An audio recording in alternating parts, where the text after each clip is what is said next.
வணக்கம். தடம் நியூஸின் மதிய நேர செய்திகளுடன் இணைந்து கொள்கிறீர்கள். விரிவான செய்திகளுக்கு செல்ல முன் முதலில் தலைப்புச் செய்திகள்.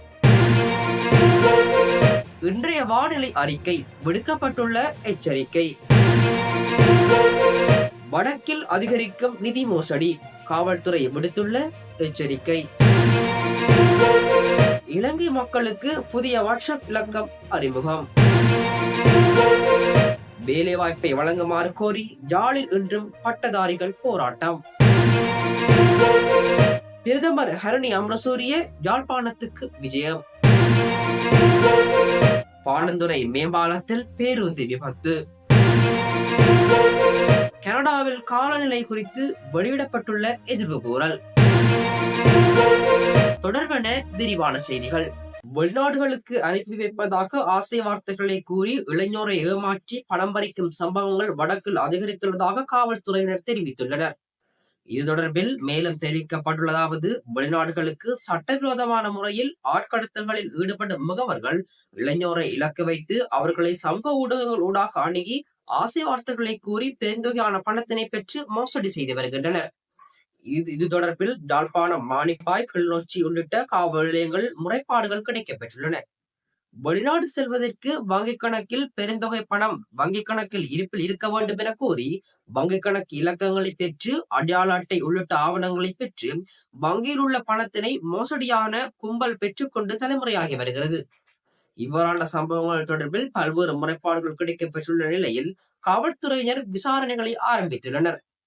வெளிநாடு செல்ல காத்திருக்கும் இளைஞர் வெளிநாட்டு வேலைவாய்ப்பு பணியகம் மற்றும் இலங்கையில் பதிவு செய்யப்பட்ட வெளிநாட்டு முகவர்கள் ஊடாக பயண ஏற்பாடுகளை செய்து சட்ட ரீதியான முறையில் செல்ல வேண்டும். இது தொடர்பில் இளைஞர் மத்தியில் விழிப்புணர்வு ஏற்பட்டாலே இவ்வாறான மோசடி சம்பவங்களில் இருந்து அவர்கள் தப்பித்துக் கொள்ள முடியும். இல்லையெனில் பெருந்தொகை பணத்தினை இழக்க நேரிடும் என காவல்துறையினர் குறிப்பிட்டுள்ளனர்.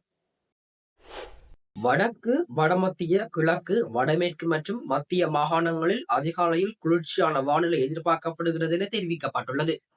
குறித்த விடயத்தை வளிமண்டலவியல் திணைக்களம் இன்று வெளியிட்டுள்ள அறிக்கையில் குறிப்பிட்டுள்ளது. இதன் அடிப்படையில் தீவின் பெரும்பாலான பகுதிகளில் முக்கியமாக வறண்ட வானிலை நிலவும் எனவும் தெரிவிக்கப்பட்டுள்ளது. அத்தோடு வடமத்திய, சபரகமுக, மத்திய, வடமேற்கு மற்றும் உவா மாகாணங்களின் சில இடங்களில் காலை நேரத்தில் மூடுபனியுடன் கூடிய வானிலை காணப்படலாம் எனவும் தெரிவிக்கப்பட்டுள்ளது. மேலும் இடியுடன் கூடிய மழை பெய்யும் போது தற்காலிகமாக உள்ளூர்மயமாக்கப்பட்ட பலத்த காற்று வீசக்கூடும் மற்றும் மின்னல் தாக்கத்தால் ஏற்படும் சேதங்களை குறைக்க தேவையான முன்னெச்சரிக்கை நடவடிக்கைகளை எடுக்குமாறு வளிமண்டலவியல் திணைக்களம் கோரிக்கை விடுத்துள்ளது. சுற்றுச்சூழல் பிரச்சனைகளுக்கு விரைவாக தீர்வு காண அனுர அரசு புதிய வாட்ஸ்அப் இலக்கம் ஒன்றை அறிமுகப்படுத்தியுள்ளது. சுற்றாடல் பாதுகாப்பிற்காக மக்களின் பங்களிப்பை பெறும் நோக்கில் இந்த இலக்கம் அறிமுகப்படுத்தப்பட்டுள்ளதாக சுற்றாடல் அமைச்சு தெரிவித்துள்ளது. இந்த செயல்முறை நேற்று முதல் நடைமுறைக்கு வந்துள்ளதாக அமைச்சு தெரிவித்துள்ளது.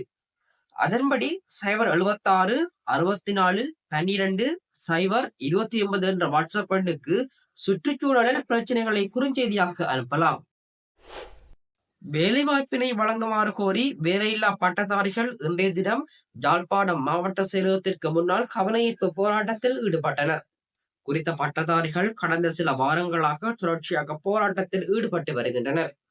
இன்றைய தினம் 2025ஆம் ஆண்டுக்கான வரவு செலவு வேலை திட்டம் தொடர்பான ஒருங்கிணைப்பு குழு கூட்டமானது மாவட்ட செயலகத்தில் நடைபெற்றது.